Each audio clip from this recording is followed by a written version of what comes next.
En consecuencia, y según la expresada sentencia de la Sala Civil de la doctora Marisela Godoy, el anuncio del recurso de casación, fíjense bien, solamente ha de hacerse ante la sede del tribunal que dictó la sentencia que se recurre. Esto, porque es solo ante el juez de la recurrida y no ante otro tribunal o ante un registrador notario de la circunscripción. Pura y simplemente porque sobre la base de la motivación que hace la sala, el anuncio del recurso de casación de manera extraordinaria a través de esa vía ha generado desconfianza e insatisfacción a la parte impugnante y porque limita irracionalmente el derecho de acceso a la justicia, concretado en la posibilidad de ejercer el medio extraordinario de casación como vía para la realización de la justicia. Esto es, en otras palabras, la sala está diciendo que da mayor certeza, mayor seguridad a las partes el ejercicio del recurso de casación ante el juez de la recurrida y, como lo dijimos hace algunos momentos, es decir, única y exclusivamente ante ese juez. Entonces, esa es la modificación que nos trae la jurisprudencia del artículo 314. Esto es, se mantienen los 10 días para el anuncio del recurso, contados a partir del vencimiento del lapso que le otorga el Código de Procedimiento Civil al juez superior para dictar su sentencia. Si la dicta en ese lapso legalmente establecido. Ahora, si la dicta fuera del lapso, los 10 días comenzarán a computarse después que conste en actas la notificación de todas las partes. Ahora bien, las demás partes de la norma, en cuanto a el retardo del tribunal o la obstaculización del tribunal para el anuncio del recurso, al que se refiere a parte siguiente del artículo 314, permanecen íntegras. Pero no se les olvide que según esta sentencia, no se les pase por alto, les vuelvo a rogar que se lean la parte subrayada de la sentencia, el recurso de casación tiene que proponerse es ante el juez de la recurrencia. 17 del Código de Procedimiento Civil. Aquí también, y por vía de esta misma sentencia, se realizan una serie de modificaciones. Recordarán que estábamos comentando que el juez tenía 10 días para, que la parte tenía 10 días para promover el recurso de casación, computados en la forma antes indicada. Dice el artículo 317 que admitido el recurso de casación o declarado con lugar el de hecho, comenzará a correr al día siguiente al vencimiento de los 10 días que se dan para efectuar el anuncio en el primer caso y del día siguiente a la declaratoria con lugar del recurso de hecho en el segundo caso, un lapso de 40 días más el término de distancia. La semana pasada, contestándole a una niña, habíamos referido que esos 40 días, a diferencia de los días, se computan por días continuos y a ese efecto les remitimos una sentencia. Es decir, la sentencia de la doctora Valentina Godoy de la Sala Civil, expediente 215-00826. Entonces tenemos que el formalizante tiene 40 días más el término de distancia para formalizar el recurso. Y fíjense ustedes, más el término de distancia que se da, por ejemplo, en el caso nuestro. Dentro de ese lapso de 40 días, el recurrente deberá consignar un escrito razonado, bien en el tribunal que admitió el recurso, si la consignación se efectúa antes del envío del expediente. Es decir, la norma permite que, por ejemplo, aquí en el estado Táchira, donde tenemos dificultades hoy por hoy para ir a Caracas, anunciemos en esos 10 días el recurso ante el tribunal de la recurrida y podamos consignar en ese tribunal el escrito de formalización siempre y cuando el expediente no haya sido remitido a la sala. si la consignación se efectúa antes del envío del expediente, o bien directamente en la Corte Suprema de Justicia o por orden de cualquier juez que lo autentique, que contenga en el mismo orden que se expresan los siguientes requisitos.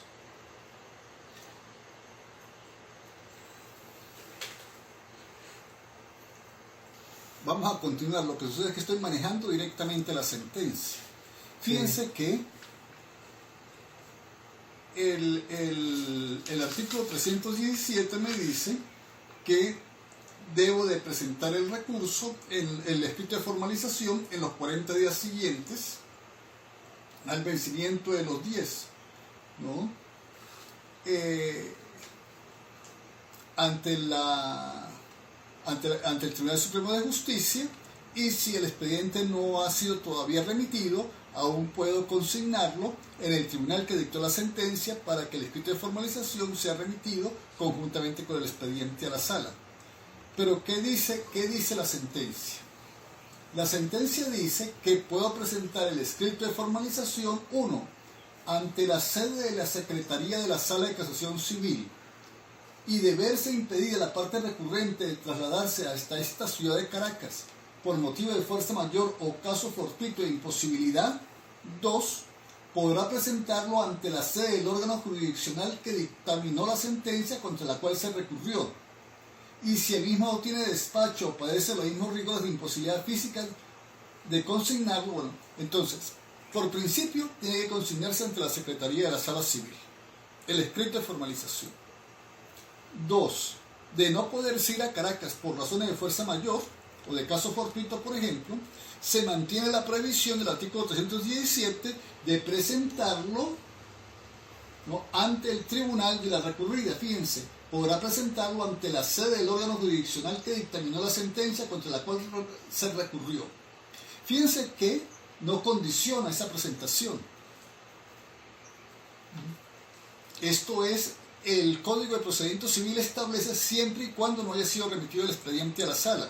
Pero aquí la sala no dice nada.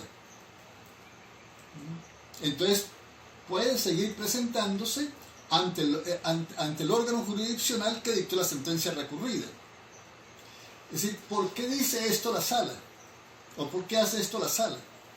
Porque si leemos la sentencia completa, nos topamos que es deber del tribunal remitir de inmediato el escrito de formalización a la sala. Y si no lo hace, la sala, el Tribunal Supremo de Justicia, puede sancionar al tribunal, al juez, ¿no? Lo que no podía hacer cuando el escrito de formalización, por ejemplo, se presentaba ante un registrador o ante un notario. De no poderse presentar ante el tribunal que dictó la sentencia, entonces tenemos que habrá de presentarlo ante cualquier juez que lo autentique, siendo necesario a fin de garantizar el derecho a la defensa, ¿no? Bueno, resumamos. Primero, la Secretaría de la Sala Civil. Segundo, ante el tribunal que dictó la sentencia. La sala no dice que es requisito para que se reciba el escrito de formalización que no haya sido remitido el expediente a la sala. Y esto es así porque es deber del juez, según esta sentencia, remitir de inmediato el documento a la sala. Si no lo hace, ese juez puede ser sancionado por el Tribunal Supremo de Justicia, lo cual no podía hacer la sala cuando eventualmente podía presentarse ante otro funcionario. Tercero, ante cualquier otro juez, porque tiene el mismo efecto. Entonces, ese cualquier otro juez deberá remitirlo a la sala. Y 4, podrá el formalizante solicitar a la sala la prórroga o reapertura del lapso de formalización cuando alegue y pruebe ante esta sala de declaración civil en un mismo acto el caso fortuito o la fuerza mayor. Se hace necesario indicar, dice la sala, que la presentación a la que se alude consiste en que el juez de la recurrida o cualquier juez dará autenticidad a la fecha de interposición del recurso a fin de dejar constancia de la misma. Pero fíjense este problema que nos plantea la sala. Es decir, estuve leyendo la sentencia, incluso lo subrayé, pero se me pasó por alto. Porque estoy distinguiendo la primera parte del dispositivo de la segunda. Yo les había dicho que era deber del juez remitir el escrito a la sala. No. Si usted presenta ante el juez de la recurrida el escrito o ante cualquier otro juez, eso lo hace a los efectos de dejar constancia que usted está presentando el recurso en lapso hábil, en los 40 días. Veamos. Dice la sala, si es necesario indicar que la presentación a la que se alude consiste en que el juez de la recurrida o cualquier juez de la autenticidad de la fecha de interposición del escrito de formalización, lo que se señalaba hace algunos momentos cuando se indicaba que ante cualquier otro juez que lo autentique, tanto el juez de la recurrida como ese cualquier otro juez autentica el escrito de formalización, ¿no? Pero corresponde al formalizante hacer entrega material del citado escrito de formalización ante la sede de la Secretaría de esta Sala de Casación Civil antes del vencimiento de los 40 días. Esto es que en todo caso a los pobres tachirenses nos toca seguir gestionando el viaje a Caracas.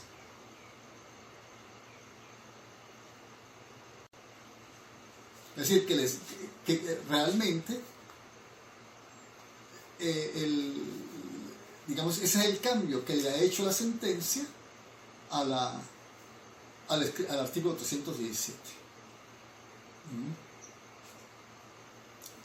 No sé, realmente estos días presentamos un recurso de casación, lo consignamos en el Tribunal Superior, no se había ido al expediente y el escrito de formalización se fue conjuntamente con el expediente y ya la sentencia había sido dictada desde el año 2019. Como les digo, está la sentencia de la doctora Marisela Godoy de la Sala de Casación Civil, expediente 2019-190, del 13 de diciembre de 2019. En todo caso, sepan que esta es la forma de presentación del escrito, la forma material de presentación del escrito. O ante la Secretaría de la Sala directamente en Caracas. Pero si hay un problema material que nos impide viajar a Caracas, lo podemos presentar ante el juzgado de la recurrida o ante cualquier otro juez, pero solo los efectos de que lo autentique. El órgano nos devolverá el escrito y nosotros tenemos que consignarlo en la Secretaría de la Sala antes de que venza el lapso de 40 días.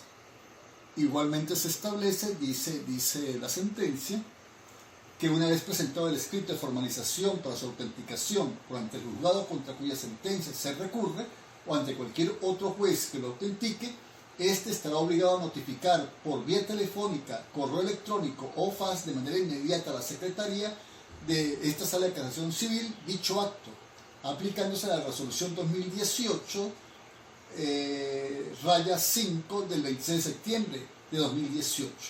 Es decir, que a mí me entregan el documento, el físico del escrito de formalización, pero por otro lado, el Tribunal Superior o el otro tribunal deben de notificar de la consignación del escrito de formalización. De todos estos trámites tendrá información las partes que deben ser diligentes en el seguimiento de sus causas y estar actuando en procura de su defensa. Las consecuencias de incumplir, bueno, esto ya son sanciones para el juez.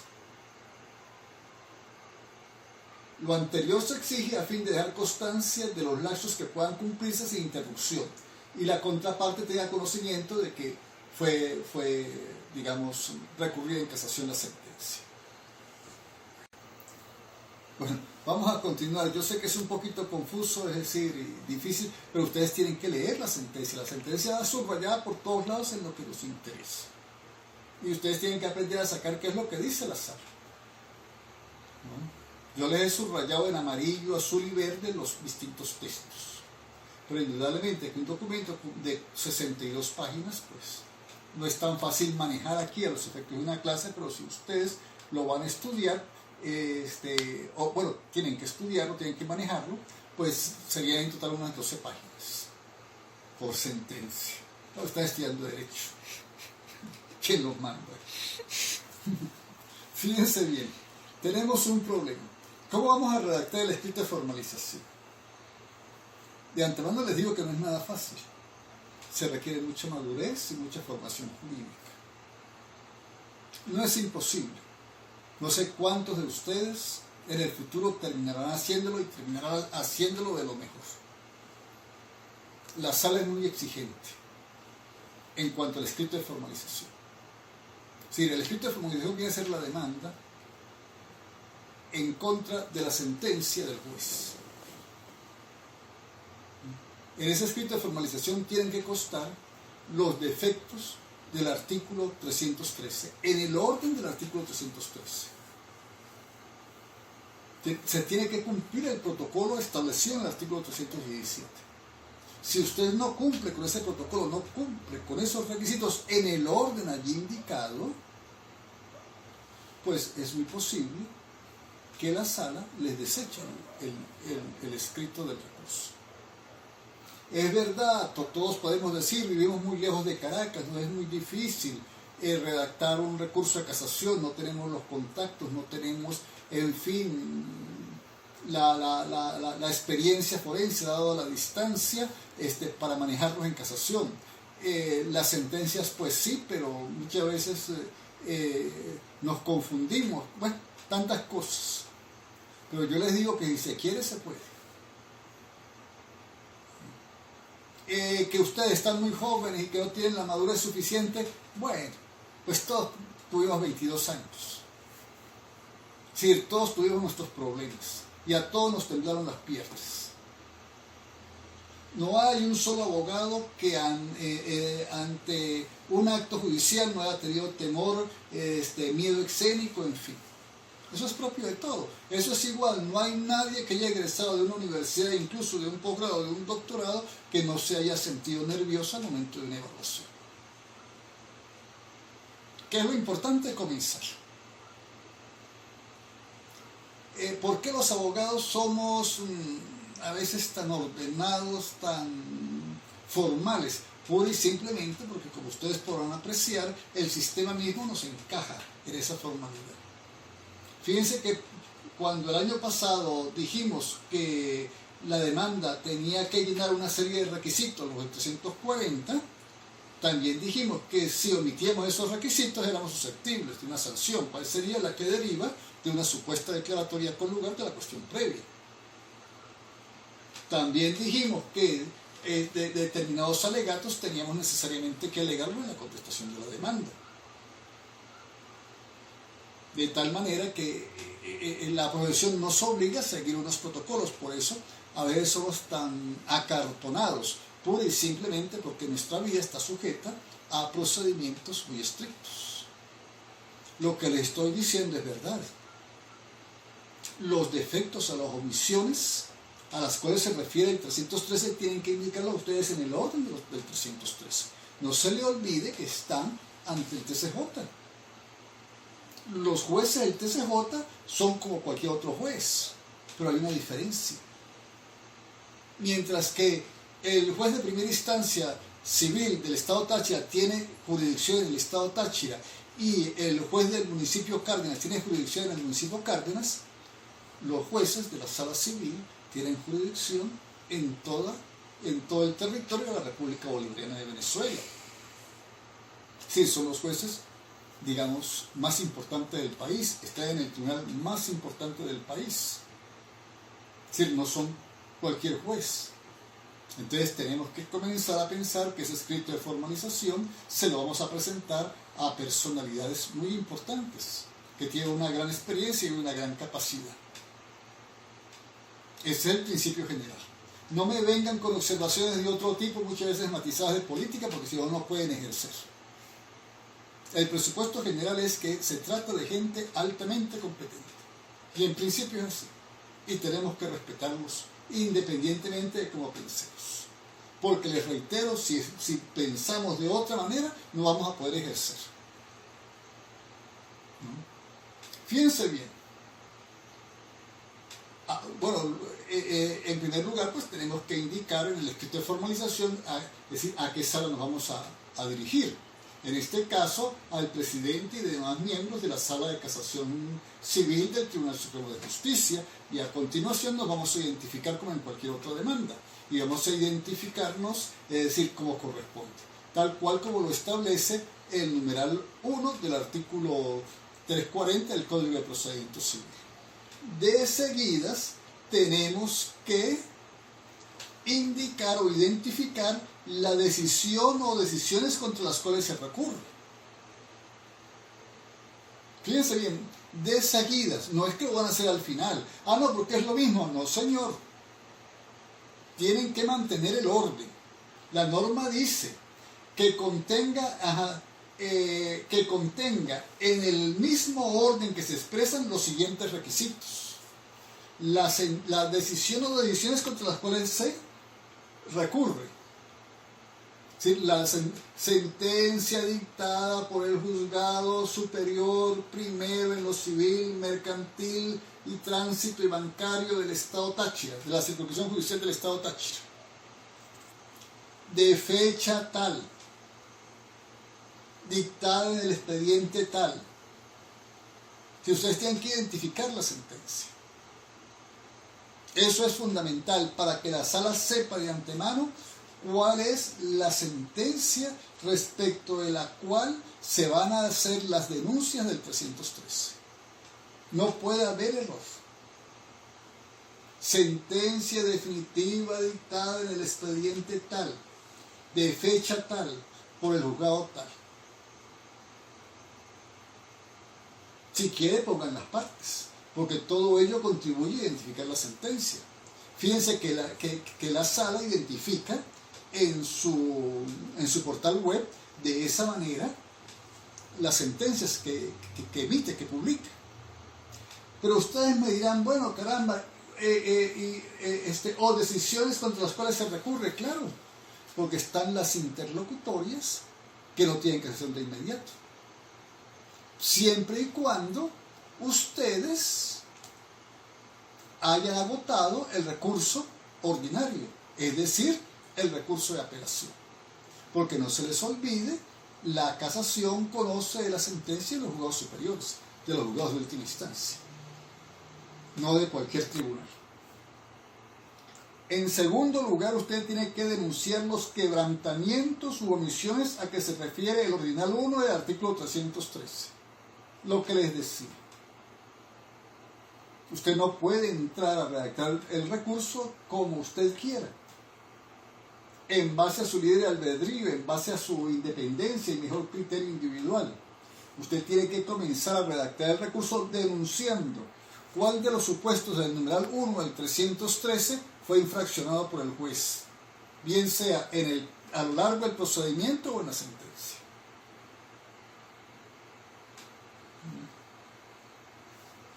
Fíjense bien, si por alguna casualidad, por alguna razón, tan solo se produjeron esos vicios, no hay vicios de fondo, pues bueno, usted llega hasta ahí. Pero si hay vicios de fondo, a continuación, usted entra a hacer las denuncias a las cuales se contrae el numeral 2. Es posible que el juez haya construido conforme a derecho todo el procedimiento, no hayan vicios en el procedimiento, ni hayan vicios en la sentencia conforme al numeral 1. Eso es posible. Porque resulta que los vicios están con relación al numeral 2. Entonces ustedes tienen que entrar a denunciar esos vicios en el orden que establece el numeral 2. Error en la interpretación de la ley. ¿En qué parte de la sentencia se produjo el error? ¿Por qué ese error? ¿Cómo interpretó la sentencia la ley y cuál es la interpretación que la doctrina y que la jurisprudencia, es decir, la interpretación auténtica dada por la jurisprudencia de esa norma?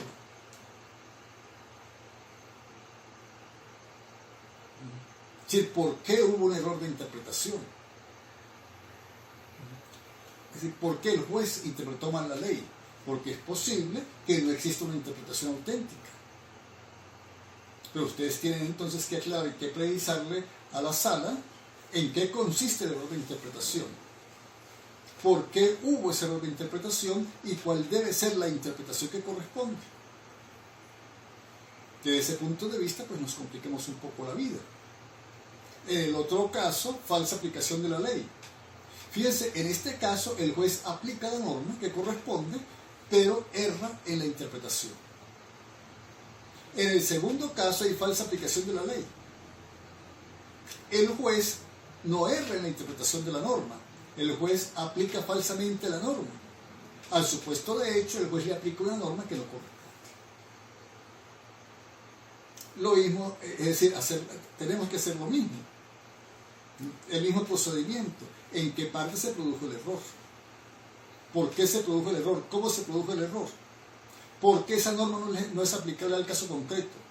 ¿Y cuál es la norma aplicable al caso concreto? Como les decía, eso requiere de cierta madurez, pero no se preocupen por eso. El tiempo llega. No, por ahora podemos contentarnos con que ustedes sepan que si vamos a formalizar un recurso, en primer lugar, pues vamos a identificar la sala, nos vamos a identificar la sentencia o las sentencias sujetas a ese recurso, según la forma que les comenté. En segundo lugar, vamos a hacer las denuncias de defecto de forma conforme al artículo 313.1. Es posible que no haya ese tipo de denuncias.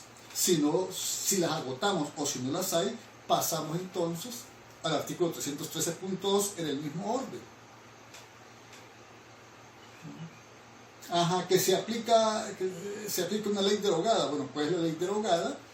¿Cuál fue la norma de la ley derogada que se aplicó? ¿Y cuál es la ley que debe aplicarse? ¿Y qué norma de la ley vigente es la que debe aplicarse al caso concreto? He de señalar que en este caso del artículo 313, la infracción tiene que ser determinante en el dispositivo del fallo. Porque si no es determinante en el dispositivo del fallo, la sala no casa el fallo. Es decir, ¿qué es lo que interesa? Que ustedes tengan conciencia del orden. Es decir, en este momento yo no les puedo exigir a ustedes redacten un escrito de formalización, porque realmente pues todavía no. Pero si ustedes tienen que tener idea de los requisitos del escrito de formalización. Y bueno, pues tienen que animarse en un momento a formalizar un escrito. Fíjense ustedes que en materia de recursos administrativos, ¿no? En los tribunales superiores prácticamente se sigue este procedimiento. Entonces es una buena oportunidad para uno irse entrenando. Que comete errores, tiene defectos, en fin, bueno. Si ustedes se pueden ver, una gran cantidad de sentencias son casadas, ¿no? Otras son declaradas perimidas. No por eso vamos a dejar de ejercer, pues podemos cometer un error. Lo importante es que ustedes estén conscientes de que existe un procedimiento, incluso ese procedimiento de manera reiterada lo está precisando la sala en sus distintas sentencias. Bueno, vamos a dejarlo hasta ahí. Jóvenes, por favor disculpen, resulta que terminados los comentarios a la sentencia de la doctora Godoy, expediente 2019-190 del 13 de diciembre de 2019, debí de referirles la sentencia del 27 de agosto del 2020, expediente 254 de la misma sala civil, expediente 2018-254 del doctor Iván Darío Bastardo Flores. Resulta que esa sentencia expresamente atempera lo establecido en la sentencia de la doctora Godoy, en la que está contenida el expediente 2019-190. La misma sala dice, haciendo una atemperación de la misma y a partir de la publicación del presente fallo, con el fin de ajustarse a los problemas del país, esto es, a la pandemia, observen que la sentencia es del 27 de agosto, y para garantizar a los justiciables el derecho a la defensa, establece, refiriéndose a la forma no a la técnica de redacción, sino al procedimiento de presentación del escrito de formalización, ¿no? Establece que la formalización del recurso extraordinario de casación puede ser presentada de forma digital, mediante la implementación de correo electrónico, en el cual el formalizante remitirá al correo electrónico institucional de la Secretaría de esta sala, el cual identifica de inmediato la formalización del recurso extraordinario de casación en formato PDF, con una diligencia anexa en el mismo formato, explicativa de la cualidad con que obra en el caso y sus pormenores, comprometiéndose a consignar el mismo escrito que envió a la sala por vía electrónica en formato PDF en forma original ante la Secretaría de esta sala en la primera oportunidad que pueda trasladarse a la sede del máximo tribunal del país. Y dicho escrito de formalización, el que remitió por vía electrónica, debe ser igual al enviado, es decir, el que va a presentar en la Secretaría de la Sala debe ser exactamente igual al enviado por vía electrónica, para que sea agregado al expediente y la Sala pueda entrar a conocer del asunto. De igual forma, hecha la formalización electrónica, la Sala procederá a la notificación por medios electrónicos, telefónicos o digitales de la contraparte. Es decir, deberá de indicarse en ese escrito de formalización la dirección electrónica de la contraparte y el número de teléfono. Esa es la modificación que hace esta sentencia del 27 de agosto de 2020 de los términos de la sentencia que dictó la doctora Godoy el día 13 de diciembre de 2020, ¿no? Les reitero a los alumnos, realmente esto es un poco complejo porque es que estamos trabajando directamente con las sentencias, ¿no? Las sentencias se las estoy mandando, ya se las mandé. Por favor, lean los textos de las sentencias. No tienen necesidad de leer toda la sentencia. Lean la parte subrayada de la sentencia. Y cualquier cosa, pues, me preguntan por vía de WhatsApp. Muchas gracias y que terminen de pasar feliz tarde.